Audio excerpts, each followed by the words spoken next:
What's up, YouTube? Today we're going to be doing a short basic video on oil cooler removal and resealing or reinstalling, replacing O-rings and such.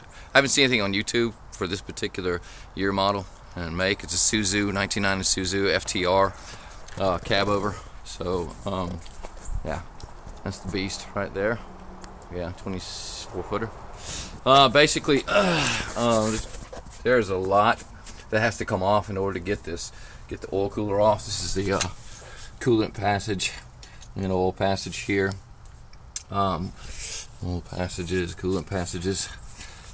This is where the fuel pump came off. I'll show you that in just a second. This is the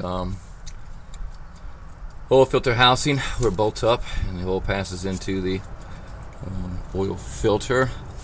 You got your injector tubes, fuel rail, which would bolt on here. I'll show you that in just a second. So there's a lot that has to come off. First and foremost, I'm going to tell you, you are going to have to take off your oil filter housing, right, to be able to reach the bolts on the back side of the oil cooler cover. You're going to have to take off the fuel pump. It's going to have to come off in two pieces. You're going to have to remove several fuel lines. This is just one of them. Yeah, so the fuel rail has to come off, the fuel pump has to come off, and the fuel filter housing has to come off, fuel filter has to come off, and the oil filter. All that has to come off in order to get your oil cooler out of there, right? So this is the back side of the, yeah, it's a mess, I know, but whatever. This is the, rather the inside, backside, whatever, of the oil cooler cover. See, there it is right there. See that? Coolant leak. Terrible. I'll clean it up after everything's installed. You got to be sure. This is the oil cooler, actually, right here. So that's what that looks like. Got the new gaskets. They go here, right there, and they mate up there and right there. So that's basically what it looks like. Not in too entirely bad of shape, right?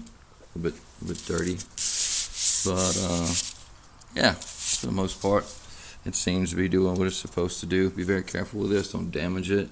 Make sure your sealing surfaces are clean, right? See, shiny. I use my little Milwaukee portable, cordless, whatever, die grinder. That's the fuel. You can get the tool itself for a little over $100, but it's got 4 settings on it. Just great tool. Yeah, Milwaukee is a favorite of mine. It's my 3/8 cordless impact. So yeah, so that's got to come off. You're gonna reseal it. You're gonna use the Ultra Gray. That's for the fuel pump on the backside where it mates up. Any other sealing surfaces, Ultra Gray works perfectly.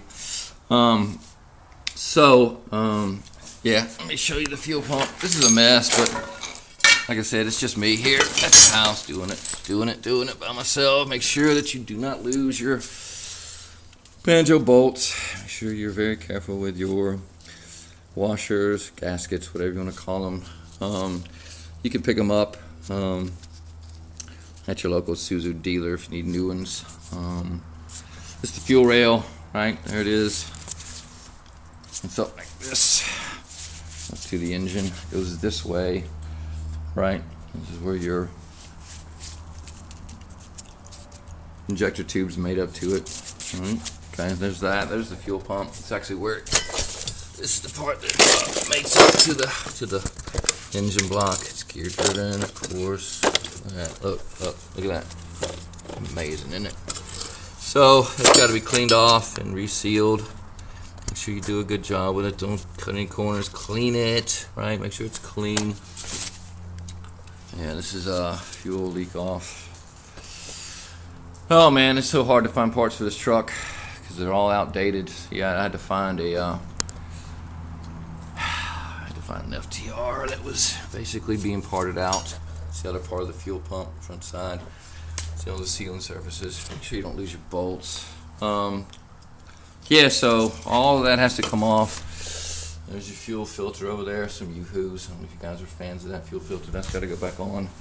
So you put it back on the order you take it off. So I would suggest first removing the fuel filter, loosen up your injector tubes here.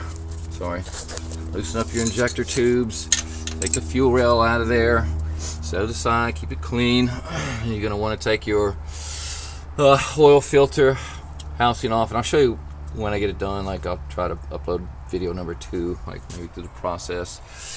Oil filter housing, fuel filter housing, fuel rail, loosen up your injector tubes. There's several fuel lines that have to come off. There they are. And then you're going to take apart the fuel pump into 2 parts. It's not a big deal. That's the only part that needs to be sealed back on there to make sure oil's not leaky, right? All right. So yeah, your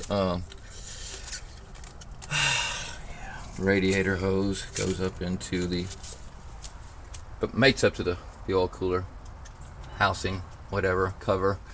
And yes, most people want to do an oil change before they jump back in their truck and get her done. It probably takes, if you know what you're doing, to get it off of there, a couple hours, 2 hours probably, get it off of there, clean everything back up, reseal it, put it back on, additional 2 to 3 hours. Take your time, make sure all your bolts are torqued to spec. Yeah, store all your bolts there in one place, you don't lose them.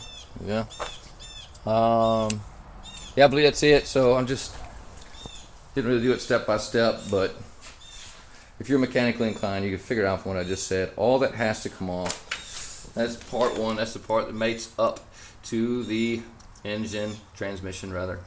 All right, and yeah, backside there. Yeah, and that's the front side. So you can see where it actually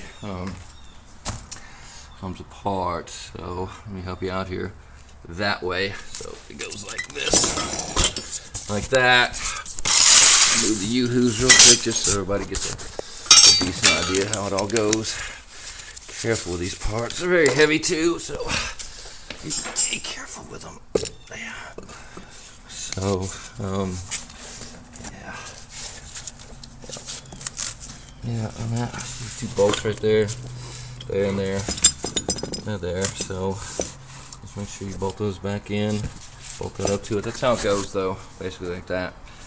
That goes into the rear of the engine, right there where the transmission is. Loosen those 2 bolts up. You got to take all those fuel lines off. Don't play around. Get them all off of there. Get them out of your way. Yeah. So let's see it. I got to get this thing back together. I don't know if that helped or not. So hopefully that helps. I haven't seen one on YouTube. I went through like 150 videos. Not one of them was dealing with this. And this is like from 1999 to like 2000 and I think 6HK engine, 1999, a Isuzu FTR. I believe the GM equivalent is the same way. So that's it, man. Good luck. Post any comments or questions. I'll keep an eye on it and try to help answer any questions you may have. Or you can contact me, 770-560-1064. Gabriel. Till next time, this is Huffman & Neely Hauling LLC saying, keep trucking.